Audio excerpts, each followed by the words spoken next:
Pour conclure, nous allons vous prouver si le Coran vient bien de Dieu. Car comme il a été dit, si celui-ci provient de Dieu, il doit contenir des miracles. Et si vous lisez le Coran, vous verrez qu'il contient des informations qui ne pouvaient être connues à l'époque, c'est-à-dire il y a 1400 ans. Mohammed était un homme qui vivait en plein milieu du désert d'Arabie, là où la technologie n'existait pas. À cette époque, il n'y avait pas d'électricité, aucun appareil électronique, rien de tout ça. Les gens vivent de la terre, se déplacent en chameau.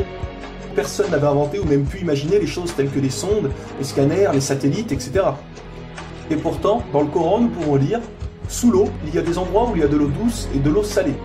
Et entre les deux se trouve une barrière invisible qui empêche les deux eaux de se compénétrer. C'est-à-dire que le sel de l'eau salée ne va pas dans l'eau douce. Ces barrières les empêchent. Les océanologues comme Jacques-Yves Cousteau ont découvert cela récemment grâce aux sous-marins où ils ont pu faire des prélèvements d'eau, etc. Qui, il y a 1400 ans, en plein milieu du désert, pouvait savoir qu'il y a des barrières invisibles dans l'océan? Il est écrit dans le Coran que l'univers est en expansion continuelle, c'est-à-dire que celui-ci ne cesse de grandir. Les étoiles s'éloignent les unes des autres constamment. C'est en 1920, grâce aux appareils très perfectionnés, tels que les télescopes puissants, que nous avons pu savoir que l'univers était en expansion continuelle. Qui, il y a 1400 ans, pouvait connaître cette information? Nous savons aujourd'hui que les montagnes sont comme des piliers et possèdent des racines.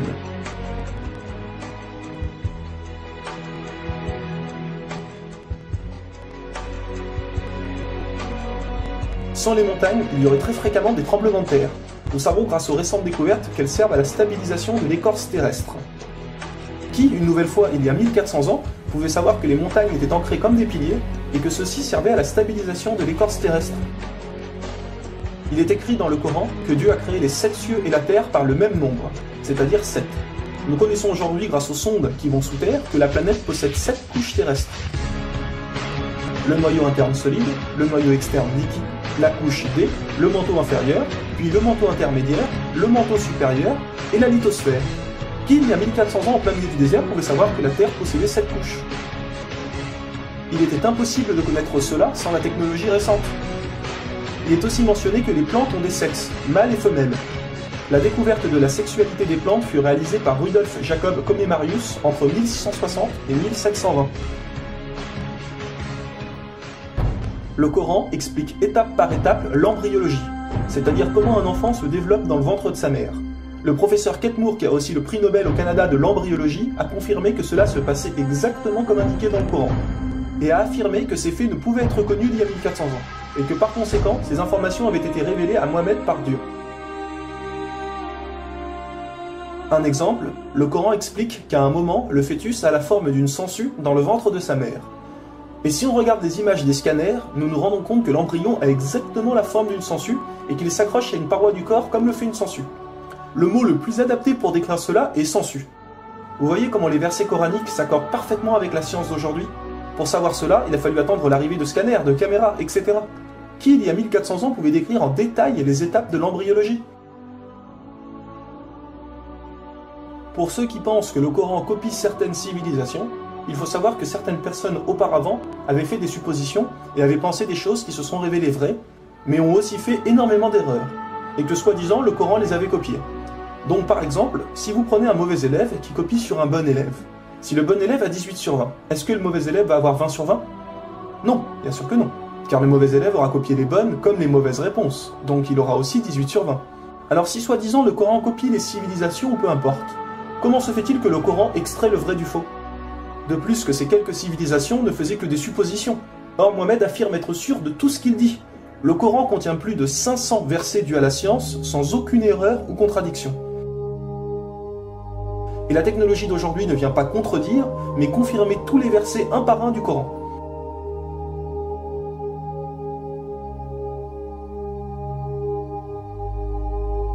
Il est écrit dans le Coran que les fourmis parlent. Nous l'avons confirmé en 2009 grâce aux appareils auditifs puissants. Un homme ne peut entendre ces bruits à l'oreille nue comme ça. Nous savons aujourd'hui que dans la plupart des pays, il est interdit d'avorter au bout de 3 à 4 mois.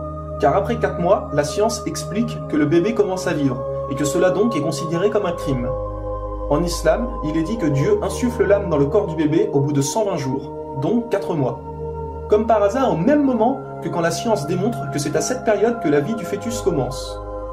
Pour savoir que la vie du bébé commence à 4 mois, il a fallu attendre une nouvelle fois l'arrivée de scanners, IRM, caméras miniatures, etc. Qui, il y a 1400 ans, pouvait savoir que le bébé commençait à vivre au bout de 4 mois? Nous savons qu'au début du monde, il y avait seulement une nébuleuse primaire, compactée en une seule masse et qui a explosé, ce que nous appelons aujourd'hui le Big Bang. Le déroulement du Big Bang est pourtant écrit dans le Coran. Le Big Bang a été découvert au XXe siècle, alors que le Coran a été écrit au 7e siècle. Le Coran affirme que ce sont les abeilles femelles qui ramassent le pollen des fleurs. Pourquoi le Coran ne parle que des femelles et non des mâles? Eh bien la science a découvert récemment qu'effectivement les femelles possédaient des organes que les mâles n'ont pas, et ceux-ci ne peuvent pas collecter le pollen des plantes. Encore et toujours, qui pouvait savoir il y a 1400 ans que les mâles n'ont pas les organes nécessaires pour le prélèvement du pollen? Il y a longtemps, les gens pensaient que la Terre était plate. Ce n'est qu'en 1577 que Francis Drake fait le tour de la planète et prouve que celle-ci est ronde. Le Coran, environ 1000 ans plus tôt, affirme que la Terre est ronde, mais ne s'arrête pas à ça. Pour donner un exemple, il est dit que la Terre ressemble à un œuf, mais pas n'importe quel œuf, celui d'une autruche. Et si vous regardez un œuf d'autruche, vous verrez qu'il n'est pas tout à fait rond, mais qu'il est aplati en haut et en bas. Celui-ci est de forme géosphérique. Et nous savons aujourd'hui que la Terre non plus n'est pas tout à fait ronde, mais qu'elle est aplatie au niveau des pôles. Et donc qu'elle est également de forme géosphérique. Qui, il y a 1400 ans, pouvait savoir que la planète Terre était géosphérique? Il a fallu attendre les satellites pour sortir de la Terre pour se rendre compte de cela. Soyons honnêtes, qui, il y a plus d'un millénaire, pouvait faire toutes ces affirmations sans aucune technologie? Rendez-vous compte, à cette époque-là?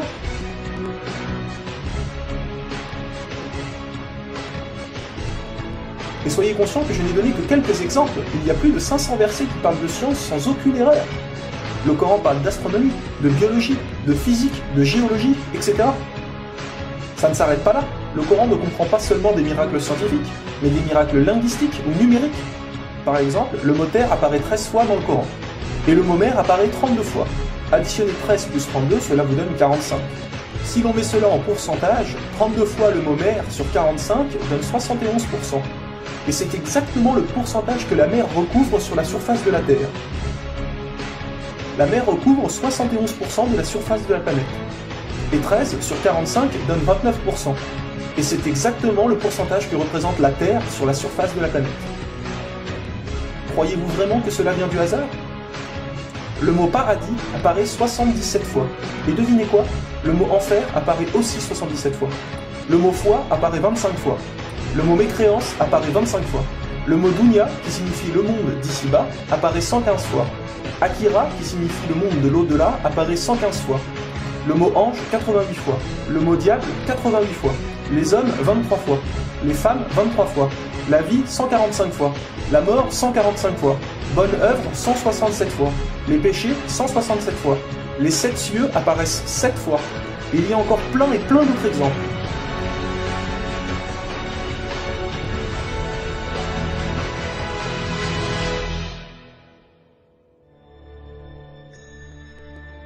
Le Coran est d'une beauté incomparable. Dans la langue originale, c'est-à-dire en arabe, environ la moitié du Coran rime. Le Coran contient des palindromes. Un palindrome est un mot qui veut dire la même chose si on le dit à l'envers. Par exemple, Bob, à l'envers, vous aurez toujours Bob. Ou kayak, à l'envers, vous aurez toujours kayak. Un mot comme ça peut se trouver, mais une phrase entière, cela est quasiment impossible. Ou alors votre phrase ne voudra rien dire. Mais non, le Coran possède des phrases entières en palindrome, et ces versets ont un sens très profond. Le Coran ne possède aucune contradiction ou erreur. Je vais donner un dernier exemple avant de conclure.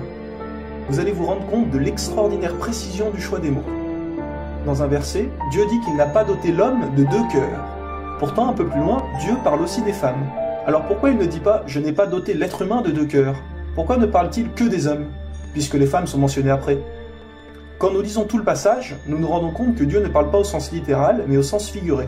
Il explique que l'homme ne peut pas être croyant ou non-croyant, c'est l'un ou l'autre, les deux ne peuvent pas coexister. Ou on a la foi, ou on l'a pas. Mais si nous prenons ce verset au sens littéral, est-ce vrai? Oui, bien sûr, l'homme ne possède qu'un seul cœur. Mais pour les femmes, elles peuvent être enceintes, n'est-ce pas? Et quand elles sont enceintes, combien de cœurs possèdent-elles? Vous vous rendez compte de ça? Si Dieu avait mis l'être humain au lieu du mot homme, un petit malin aurait pu dire « Hé, il y a une contradiction! Si on prend cette phrase au sens littéral, la femme peut avoir 2 cœurs quand elle est enceinte. » Mais non, même au sens littéral, cette critique est impossible. Que ce soit au sens littéral ou figuré, le Coran est inattaquable. Rendez-vous compte de la précision des mots. Il y a encore plein d'autres choses, mais cela prendrait énormément de temps de tout mentionner. Si cela vous intéresse, il existe de nombreuses conférences réalisées par des savants qui ont été filmées et qu'on peut trouver sur internet, telles que la parole divine de Nouman Ali Khan. Vous avez bien la preuve que le Coran ne peut que venir de Dieu et non d'un être humain. Comment se fait-il que la technologie d'aujourd'hui, la plus développée qui soit, ne puisse créer un seul animal ou plante? Ce que Dieu a créé, nous sommes incapables de le réaliser. Tout ce que nous construisons ne sont rien en réalité face à la nature. Dieu dit dans le Coran, pour ceux qui recherchent des preuves, regardez autour de vous, regardez la nature, l'être humain, l'eau, le soleil. Il y a là des preuves pour ceux qui réfléchissent.